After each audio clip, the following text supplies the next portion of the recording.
Welcome to my class. नमस्ते बच्चों, हम पढ़ रहे कक्षा 8वीं का व्याकरण संज्ञा, और संज्ञा में हम उसके भेद देख रहे, और इसका यह भाग सेशन दूसरा है। संज्ञा के अलग अलग भेद होते हैं।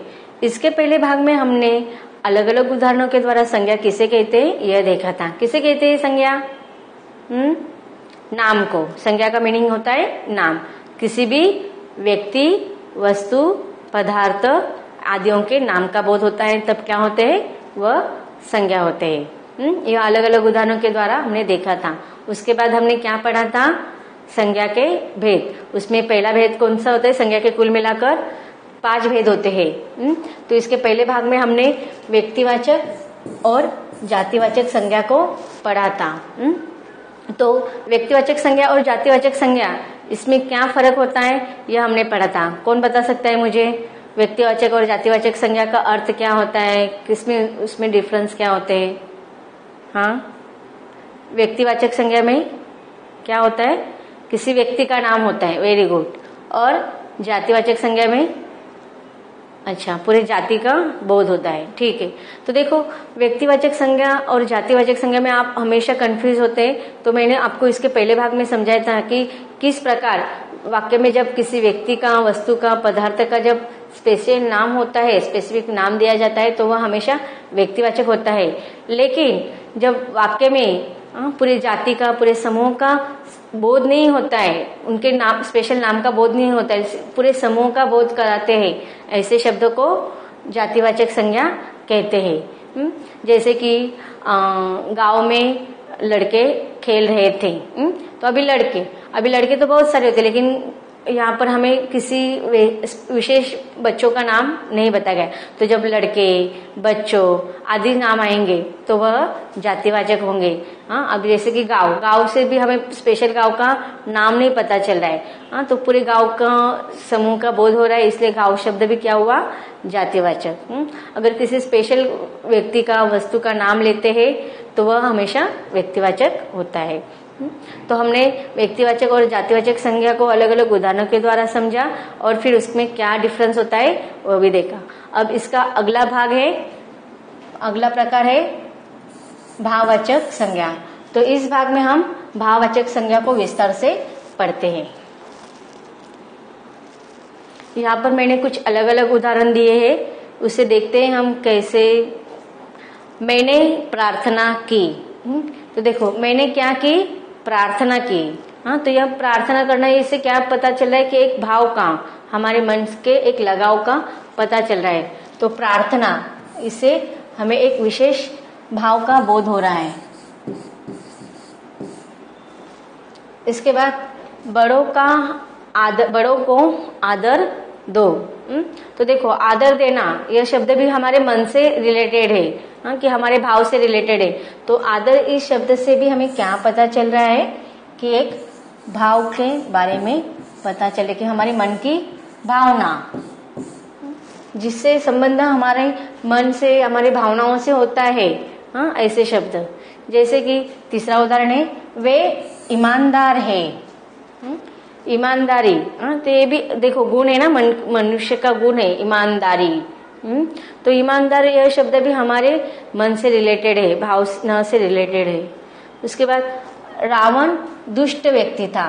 तो देखो, दुष्टता ये उसका गुण है, विशेषता है कि नहीं। हम बोलते हैं कि राम अच्छे आदमी थे, लेकिन जैसे ही रावण का नाम आता है तो उसका, हमें उसके मन के भाव का पता चलता है। वो कैसा था? बहुत क्रोधी, दुष्ट व्यक्ति था। हाँ, तो हमें उससे पता चलता है कि वो, उसके मन के भाव के हमें पता चल जाता है। तो यह दुष्टता, यह क्या होगा? मन का भाव होगा। उसके बाद गंगा पवित्र नदी है। हाँ, तो पवित्रता यह उसका गुण है नदी का। तो इसे भी हम क्या कहेंगे? उसके विशेष भाव का पता चल रहा है हमें।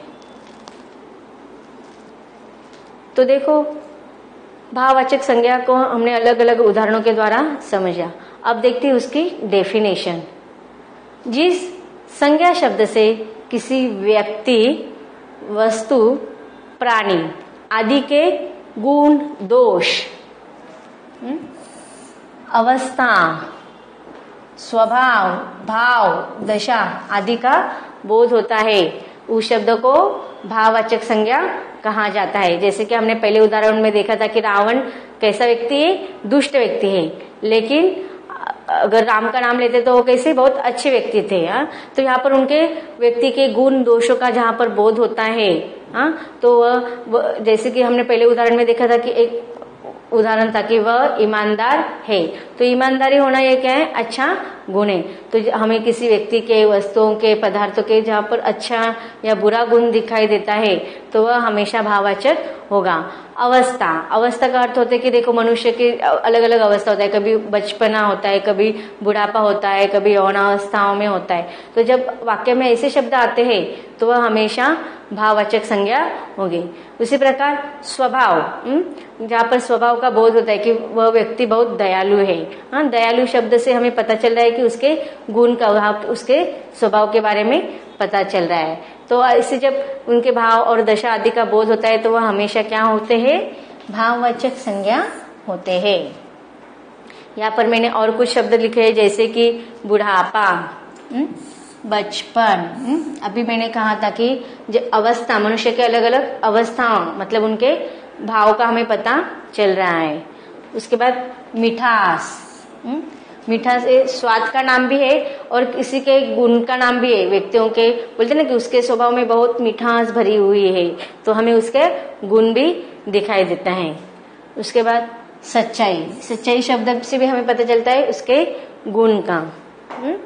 उसके बाद लंबाई, कि देखो जैसे कि कुछ प्राणी होते हैं, कुछ व्यक्ति होते हैं, कैसे लंबे होते हैं, तो उसे उनके गुण है वो। भलाई, भलाई से भी हमें पता चलता है कि व्यक्ति के विशेष गुणों का बारे में हमें पता चल रहा है। बुराई, यहाँ पर व्यक्ति के अवगुण के बारे में, दोष के बारे में पता चलता है। तो जहाँ पर जैसे वाक्य में कभी किसी के गुण, दोष, अवस्था, स्वभाव आदि के बारे में जब बोध होता है तो वह हमेशा भाववाचक संज्ञा होते हैं। अब देखते हैं जातिवाचक संज्ञा से भाववाचक संज्ञा कैसे बनते हैं। उसके पहले हमें यह समझना चाहिए कि जातिवाचक संज्ञा क्या होती है, और फिर भाववाचक संज्ञा में उसका किस प्रकार से परिवर्तन करते हैं। तो जब जातिवाचक संज्ञा होते हैं, उसका जब भाववाचक संज्ञा में परिवर्तन करते हैं तो उस समय हमेशा प्रत्यय का प्रयोग किया जाता है। प्रत्यय, अब प्रत्यय ही शब्द का, तो जब जातिवाचक संज्ञा का भाववाचक संज्ञा में परिवर्तित किया जाता है तो हमेशा प्रत्यय का प्रयोग किया जाता है। जैसे कि प्रत्यय,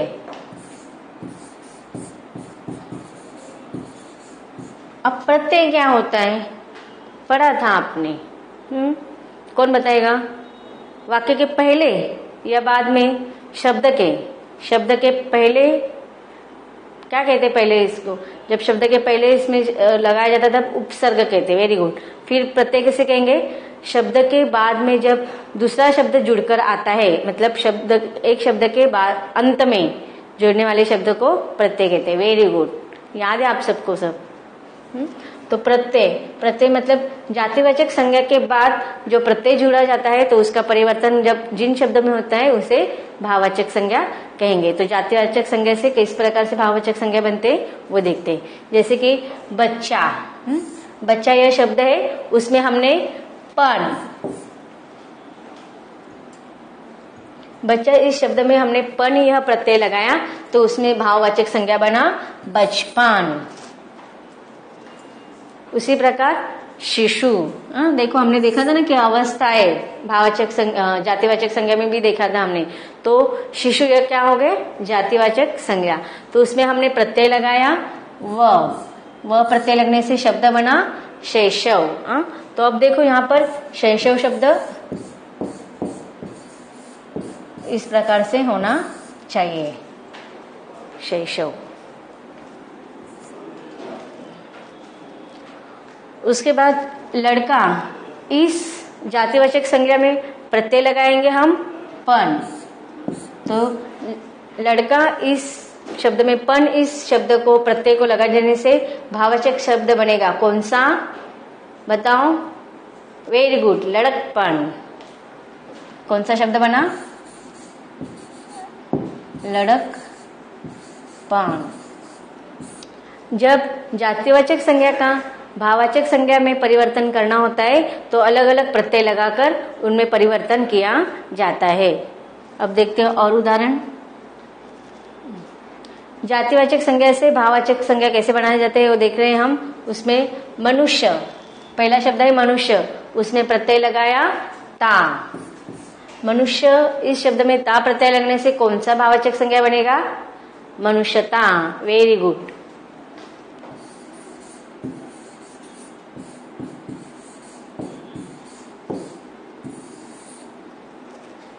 इसके बाद सज्जन, इस शब्द में ता प्रत्यय लगने से कौन सा शब्द बनता है? सज्जनता। Very good.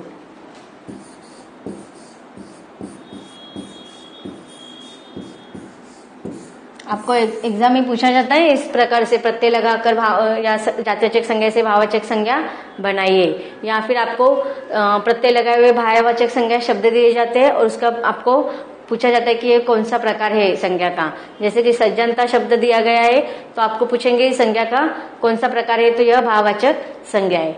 या आपको संज्ञा का प्रत्यय लगाकर परिवर्तन कीजिए। जैसे कि नेता शब्द दिया है तो आपको भाववाचक संज्ञा बनाना है। तो नेता इस शब्द में कौन सा प्रत्यय लगेंगे? त्व। तो नेता इस शब्द में त्व प्रत्यय लगने से कौन सा शब्द बनता है? नेतृत्व। Very good. नेतृत्व यह शब्द बनता है।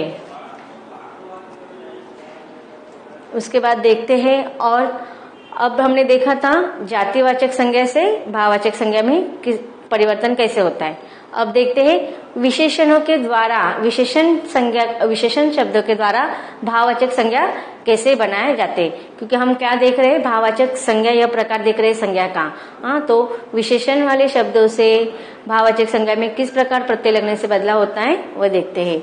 जैसे कि विशेषण है मीठा। मीठा विशेषण का अर्थ क्या होता है? कौन बताएगा? हाँ, वेरी गुड, आपने पढ़ा था, पढ़ते आप भी। विशेषण मतलब किसी भी विशेष गुण का वाक्य में जब किसी शब्द के बारे में उसका गुण या अवगुण इसका पता चलता है। तो मीठा, मीठा होना है क्या है? उस पता चलता है कि मीठा मतलब एक अच्छा गुण है। स्वाद के बारे में पता चलता है। तो देखो यह मीठा, अच्छा, कम, कायर, गरीबी, ये सारे शब्द क्या है? विशेषण है। अब हमको प्रत्यय लगाकर उसमें उसका भाववाचक संज्ञा में परिवर्तित करना है। तो मीठा इस शब्द में कौन सा प्रत्यय लगाया? स, तो जिससे शब्द बना मीठास। उसके बाद अच्छा, इसमें आई प्रत्यय लगाने से कौन सा शब्द बनता है भाववाचक? अच्छाई। फिर कम, इसमें ई प्रत्यय लगा देने से कौन सा शब्द बना? कमी। देखो अब आपको कभी कभी आप बोलेंगे इसमें तो फिर कमाई होना चाहिए ना। अब देखो इस ई में और इस ई में क्या फर्क है?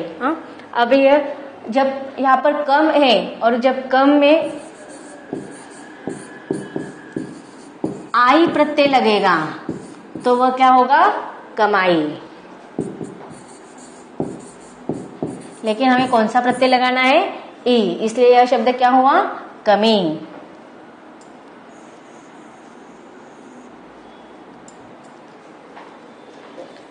अब आगे का विशेषण शब्द है कायर। कायर में ता प्रत्यय लगा देने से क्या हो गया? कौन सा शब्द बना?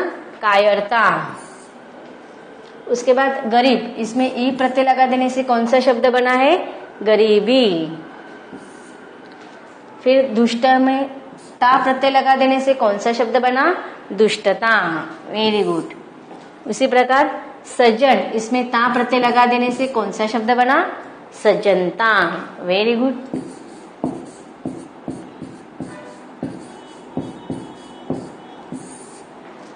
इसके बाद सफल, इस शब्द में ता प्रत्यय लगा देने से कौन सा शब्द बनता है? भाववाचक संज्ञा कौन सी बनती है?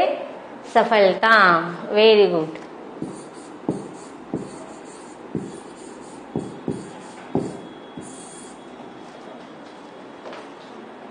अब शब्द है विशेषण कंजूस, जिसमें ई प्रत्यय लगा दिया है तो शब्द कौन सा बनेगा?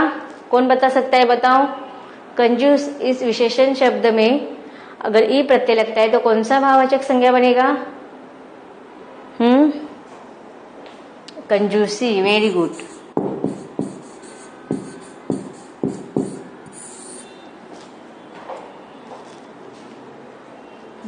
अब देखते हैं चालाक, इसमें ई प्रत्यय लगने से कौन सा होता है? चालाकी। हरा, इसमें याली प्रत्यय लगाने से कौन सा शब्द होता है? हरियाली। कटु, इसमें ता प्रत्यय लगने से कटुता। इसके बाद महान, इसमें कौन सा प्रत्यय लगाएंगे हम? ता। इससे कौन सा शब्द बनता है भाववाचक संज्ञा का? महानता। Very good. इसके बाद वीरता, वीर, इस शब्द में ता प्रत्यय लगने से भाववाचक संज्ञा बनती है वीरता। इसके बाद पीला, इस शब्द में पन यह प्रत्यय लगा देने से शब्द बना पीलापन। लाल, इसमें इमा प्रत्यय लगा देने से शब्द बनता है लालिमा। अब देखते हैं क्रिया। क्रिया शब्द से भाववाचक संज्ञा कैसे बनते हैं? जैसे कि पढ़ना, यह क्या है? क्रिया है, तो इसका हम कौन सा प्रत्यय लगाएंगे? उसमें बदलाव क्या करेंगे? पढ़ाई। पढ़ना का क्या होगा? पढ़ाई। फिर हंसना का क्या होगा? हंसी। उड़ना का उड़ान। कमाना का क्या होगा? ई। वेरी गुड, कमाई।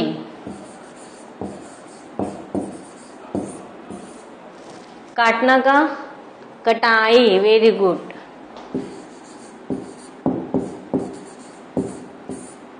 झुकना का झुकाव। उतरना का उतराव। Very good.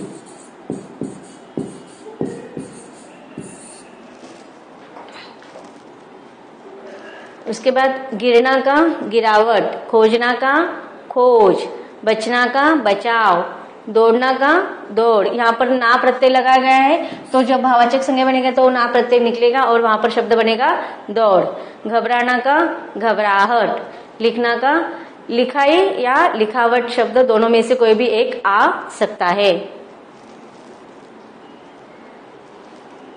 तो बच्चों, अब तक हमने इस भाग में भाववाचक संज्ञा कैसे पहचानते हैं यह अलग अलग उदाहरणों के द्वारा देखा। फिर उसकी डेफिनेशन देखी। फिर हमने विशेषण के द्वारा, व्यक्तिवाचक जातिवाचक संज्ञा के द्वारा और क्रिया के द्वारा भाववाचक संज्ञा कैसे बनते हैं वो देखे। अब इसके अगले भाग में देखते हैं संज्ञा के अगले प्रकारों को। तो मिलेंगे अब अगले भाग में।